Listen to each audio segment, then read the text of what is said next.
عبد المالک بن عامر رضی اللہ عنہ حضور اقدس صلی اللہ علیہ وسلم کا ارشاد نقل کرتے ہیں کہ سورہ فاتحہ میں ہر بیماری کی شفا ہے۔ الحمدللہ۔ خاتمہ میں بعض ایسی صورتوں کے فضائل ہے جو پڑھنے میں بہت مختصر لکھی فضائل میں بہت بڑی ہوئی ہے۔ اس طرح ایک ایسے خاص امر ہے جن پر تنبیہ قرآن پڑھنے والے کے لیے ضروری ہے۔ سورہ فاتحہ کی فضائل بہت سے روایت میں وارد ہوئی ہے۔ ایک حدیث میں آیا ہے کہ ایک صحابی نماز پڑھتے تھے، حضور اقدس صلی اللہ علیہ وسلم ان کو بلایا اور نماز کی وجہ سے جو جواب نہ دے سکے۔ جب فارغ ہو کر حاضر ہوئے تو حضور اقدس صلی اللہ علیہ وسلم فرمایا کہ میرے پکارنے پر جواب کیوں نہیں دیا؟ انہوں نے نماز کا عذر کیا۔ حضور اقدس صلی اللہ علیہ وسلم فرمایا کہ قرآن شریف میں آیت میں نہیں پڑھا یا ایھا الذین آمنوا استجیبوا للہ وللرسول اذا دعاکم، اے ایمان والو اللہ اور اس کے رسول صلی اللہ علیہ وسلم کو کہ پکار کو جواب دو جب بھی تم کو بلاوے۔ الحمدللہ۔ اے ایمان والو اللہ اور اس کے رسول صلی اللہ علیہ وسلم کی پکار کا جواب دو جب بھی تم کو بلاوے۔ پھر حضور اقدس صلی اللہ علیہ وسلم نے ارشاد فرمایا کہ تجھے قرآن شریف کی سب سے بڑی صورت یعنی سب سے افضل بتلاؤں گا۔ پھر حضور اقدس صلی اللہ علیہ وسلم نے فرمایا کہ وہ الحمدللہ رب العالمین، یہ 7 آیتیں نماز میں پڑھی جاتی ہے۔ یہ سبھی مسانی ہے اور قرآن عظیم بعض صوفیوں سے منقول ہے۔ جو کچھ پہلے کتابوں میں تھا وہ سب کلام پاک میں آ گیا، اور جو کلام پاک میں ہے وہ سب سورہ فاتحہ میں آ گیا، اور جو کچھ فاتحہ میں ہے وہ بسم اللہ میں آ گیا، اور جو بسم اللہ میں ہے وہ اس کے با میں آ گیا۔ اسی شرح بتلاتے ہیں کہ آپ با کے معنی اس جگہ ملانے کی ہے اور مقصود سب چیزوں سے بندہ کا اللہ جل شانہ کے ساتھ ملا دینا ہے۔ الحمدللہ۔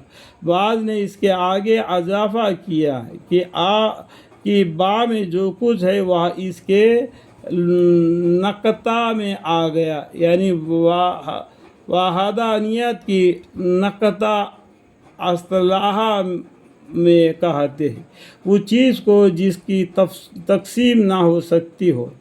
بعض مشائخ سے منقول ہے کہ ایاک نعبد و ایاک نستعین، تمام مقاصد دینی دنیاوی آگے۔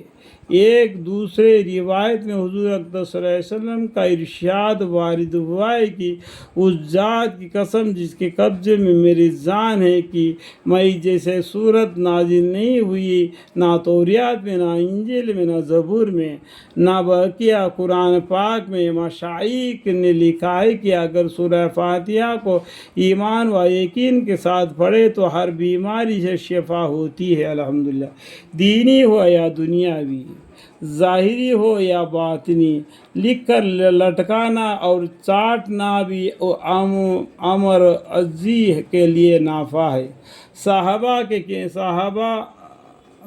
کی کتابوں میں وارد ہے کہ صحابہ اکرم رضی اللہ عنہم نے سانپ بچھو کے کاٹنے ہوئے پر، مرگی والوں پر اور دیوانوں پر سورہ فاتحہ تحری پڑھ کر دم کیا، اور حضور صلی اللہ علیہ وسلم کو اس کو جائز بھی رکھا۔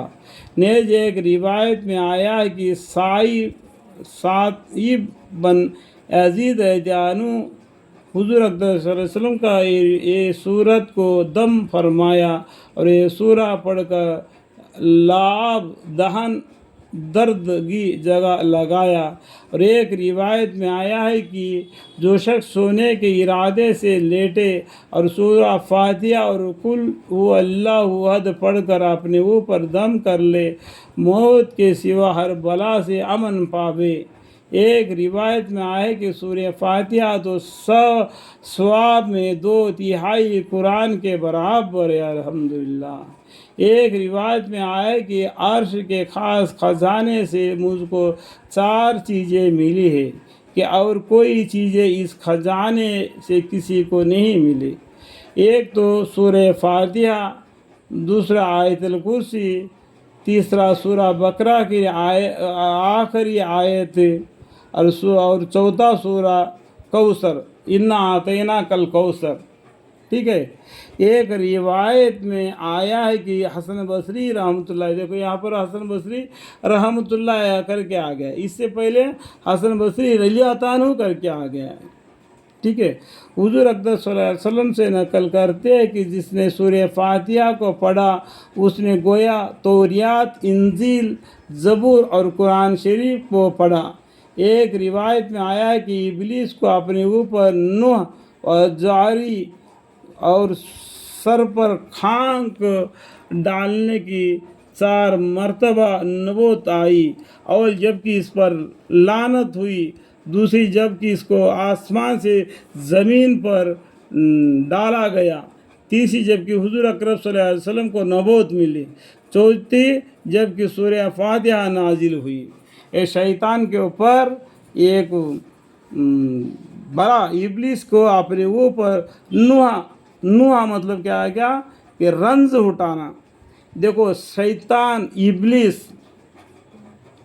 پہلا ابلیس، اس کے بعد میں شیطان، اس کے نام ہے کہ ابلیس کو اپنے اوپر نوحہ یعنی رنز کرنا اور زیادہ اور سر پر کھانک ڈالنے کی 4 مرتبہ نوبت آئی شیطان کو، یعنی ابلیس کو 4 مرتبہ۔ ایک تو اول جب کہ اس پر لعنت ہوئی، جب آدم علیہ السلام کو اس نے اللہ کا حکم کو نہیں مانا اور سجدہ نہیں کیا تو اس کے اوپر لعنت آئی۔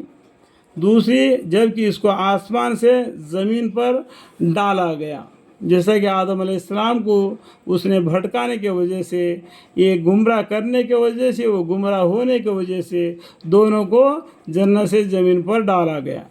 تیسری جب کہ حضور اکرم صلی اللہ علیہ وسلم کو نبوت ملی، پیغمبری ملی۔ چوتھی جب کہ سورہ فاتحہ نازل ہوئی۔ شعبی رحمۃ اللہ علیہ وسلم روایت ہے کہ ایک شخص ان کے پاس آیا